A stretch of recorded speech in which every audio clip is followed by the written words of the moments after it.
来看参加台北市立委补选的国民党参选人王凤薇，今仔早起伫面册讲，伊较震怒，也毋过会继续用私信的方式来拜票。民进党的参选人吴怡农今仔发表倡议政策，讲要伫每一个区来成立一个语言教学中心，以市场1/3的计数来提供英语电脑的课程，未来嘛来加入母语的课程。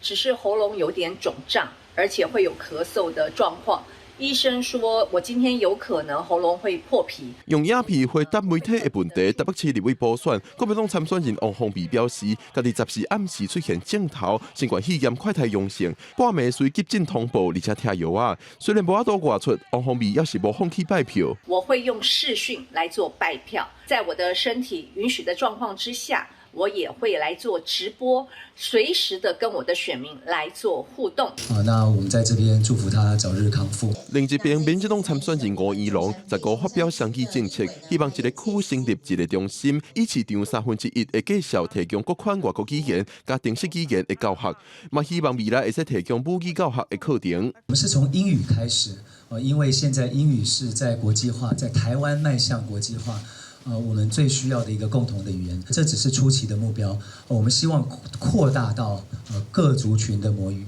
以及所有跟台湾有越来越多密切经贸关系的国家的语言，拿出公诸于世，让大家检验一下，会不会又流于空泛，或者搞不清楚状况。针对对手的质疑，吴怡农表示，家己提出国家安全、刷上3机场、语言政策等等，是希望台湾更加进步、甲安全，呼吁对手莫为着批评就硬批评，希望对手针对政见提出指教。记者郭文良随台北报道。